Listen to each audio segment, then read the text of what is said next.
Dentro dessas garantias, é a critério da autoridade competente, então a administração é que vai falar se quer ou não.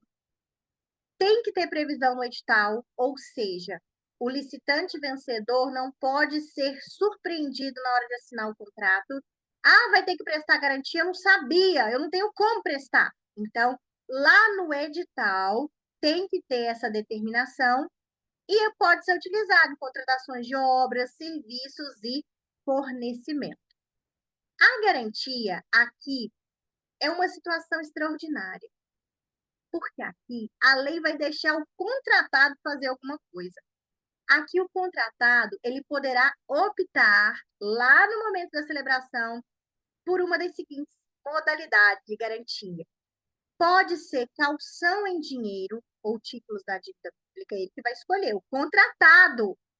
Pode ser seguro-garantia, pode ser uma fiança bancária e ainda título de capitalização custeado por pagamento único com resgate pelo valor total. Então, na hora que vai assinar o contratado vai escolher a modalidade que ele vai prestar de garantia. Qual o valor dessa garantia, gente? Vamos entender.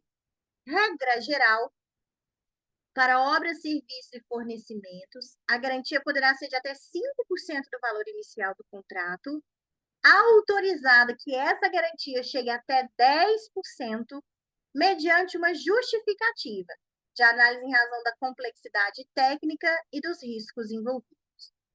Excepcionalmente, para obras e serviços de engenharia de grande vulto, poderá ser exigida a modalidade de seguro-garantia, com cláusula de retomada desse seguro de acordo com o artigo 102.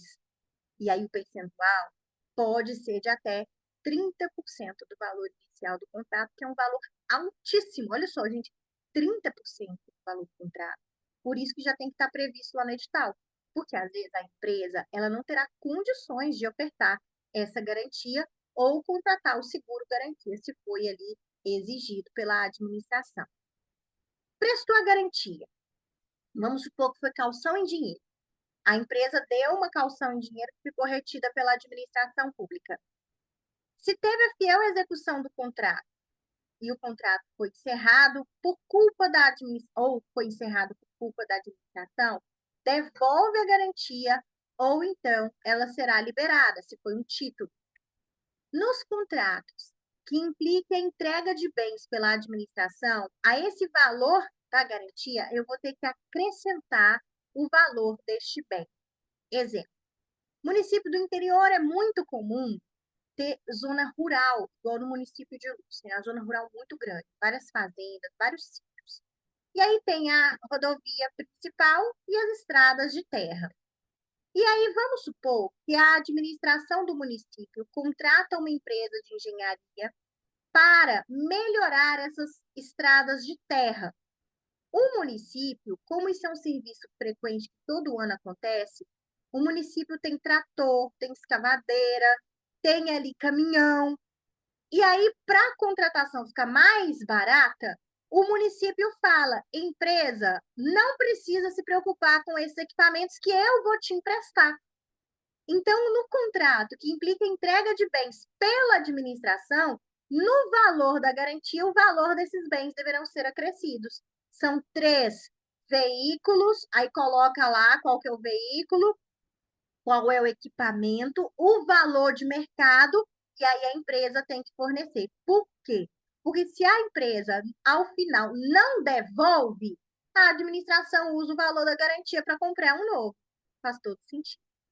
Ainda dentro de contratos administrativos, as prerrogativas da administração. Vimos que no contrato administrativo, uma característica muito marcante é justamente a presença de cláusulas exorbitantes, que são cláusulas, repito, que vão conceder poderes à administração. E aí a gente fala assim, são cláusulas que garantem prerrogativas da administração para a proteção do interesse. E aí quais são essas prerrogativas? Modificação ou extinção unilateral dentro dos limites da lei, tá? Mas a administração, ela pode chamar o contratado e falar: olha, vou alterar o projeto e suas especificações. Olha, eu vou querer 5% a mais. A alteração unilateral, assim como a extinção. Fiscalização da execução do contrato, aplicação de sanções motivadas em razão de uma inexecução total ou parcial, possibilidade de ocupar provisoriamente bens móveis e imóveis, e até mesmo usar o pessoal e os serviços vinculados ao objeto, quando eu tenho ali um risco à prestação de serviços essenciais, necessidade de acautelar a apuração administrativa de faltas cometidas pelo próprio contratado durante a execução do contrato, mesmo após até a sua extinção. Então, se eu tenho um serviço que é de transporte, vamos pegar esse exemplo do município que tem uma zona rural muito grande, e aí eu tenho o transporte das crianças que moram na zona rural até a escola pública acontecendo todos os dias e está tendo irregularidade, o contrato não está sendo executado da forma correta, eu tenho ali o que a letra A falou, um risco na prestação. Então, o município ele pode ocupar provisoriamente, utilizar esses veículos e até o pessoal para as crianças continuarem indo até a escola. Dentro das prerrogativas, observação. Aqui eu fiz uma lista, tá? Por favor, não deixem de ler o artigo 104 com carinho e atenção. Dentro das prerrogativas, observação. No caso de cláusulas econômico-financeiras e monetárias, não pode haver alteração sem prévia concordância do contratado. Então, eu tenho a administração e tenho o contratado. A lei está falando, olha, se é cláusula econômico-financeira, tem que juntar as duas partes para entrar em acordo. Não pode alteração unilateral. Modificação unilateral, portanto, dessa cláusula pode ocorrer para manter o chamado equilíbrio econômico-financeiro. Às vezes, a empresa que está prestando o serviço de transporte das crianças que moram na zona rural tem veículo que usa diesel. E aí, por uma situação alheia, o diesel disparou. O preço do diesel triplicou. E se a administração continuar pagando o mesmo valor, a empresa não vai dar conta de executar o contrato administrativo. E aí, o que ela vai fazer? A empresa vai falar assim, administração, nós temos aqui uma situação excepcional, nós temos aqui uma alha econômica, que é um risco que não é previsível, mas que uma situação econômica que vai impactar diretamente o contrato administrativo, tornando muito mais onerosa a sua execução ou até inviabilizando.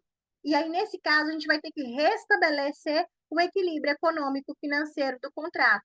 Aí não dá para ser de forma unilateral. E o raciocínio é o seguinte: como que a administração vai adivinhar o quão mais caro ficou para a empresa? Entendeu? Então, cláusula econômico-financeira deverão ser revistas para que se mantenha o equilíbrio econômico. E aí não entra dentro de modificação lateral, o que eu coloquei na observação aqui em cima para vocês. Vamos falar um pouquinho sobre a alteração dos contratos, quando que isso é possível e de seus valores, mas é no próximo bloco.